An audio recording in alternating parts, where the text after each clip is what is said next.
Hello, garden lovers. Today is January 25th, and this is a Garden a Day with Maidenbrock Gardens. I don't know if you've noticed, but I've chosen gardens for the month of January that are in warm locales, places of escape for those of us battling snowy sidewalks, icy steps, and below zero temperatures. We've spent time on tropical islands, in deserts, the Sunshine State, the South Pacific, way down into the deep South, and even South America. Today, I'm continuing with the theme of warm vacation spots for cold weather escapes. January is a good time to take a cruise, and Bermuda is a popular cruise destination. There are several gardens on the island of Bermuda, including a botanical garden, but I thought today we would look at a privately owned garden that is open to the public. So today, we're exploring Palm Grove Gardens on the island of Bermuda.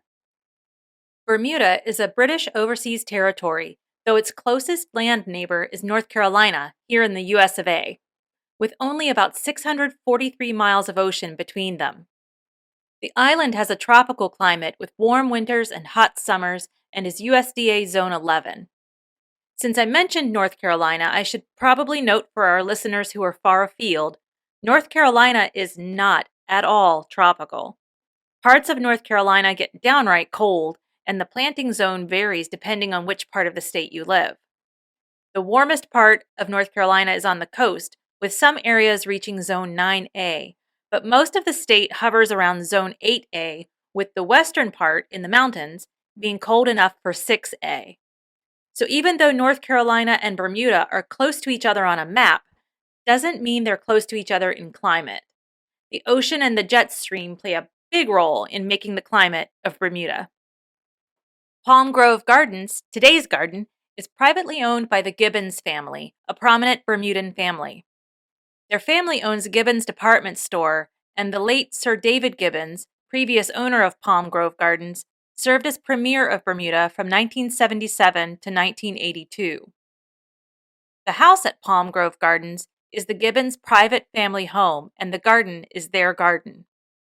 The home is not open to the public, but the family does open the garden every Monday through Thursday from 9 a.m. to 5 p.m., and there is no admission fee. Sir David Gibbons' father, Edmund Gibbons, built the house in 1954.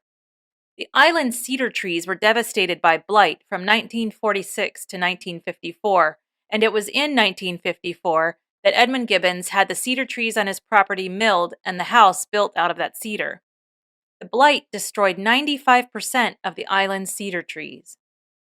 The elder Gibbons was a keen gardener, and instead of trying to replace the cedars, he decided instead to invest in palms. As the name suggests, the garden includes a wide variety of palms, including the Bermuda palmetto, a species endemic to the island, as well as various introduced palms. Edmund Gibbons opened the garden to the public, and his children and grandchildren have continued the tradition. The current Gibbons generation is gradually re-Bermudaizing the garden with native plants. The garden spans 18 acres and is a popular spot for weddings and garden portraits. There's a moon gate in the garden, and legend has it that newlyweds will have a long and happy marriage once they walk through the moon gate. And for visitors needing a bit more luck, there's a wishing well on the property. An attractive and interesting feature of the garden is a man-made pond with a grassy relief map of Bermuda growing in its center. Water lilies also grow in the pond in and around the map of Bermuda. The garden also includes an aviary with parrots and toucans. And the property is bordered by the ocean, and visitors who stroll in the garden can make their way all the way down to the shoreline. The garden also includes a small citrus grove growing Bermuda oranges. The oranges are now rare, but were once the talk of the town and a popular export to New York City. I hope you get a chance to visit Palm Grove Gardens in Bermuda.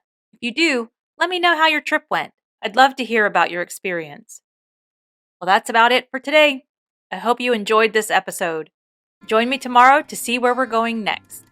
If you like a garden a day, please consider liking, following, or subscribing to the podcast. It lets you know when a new episode is available, and it lets me know you like the show. Also, if you're able, please consider giving the show a 5-star review. Thank you so much. If all goes well, I'll be right back here tomorrow. See you then.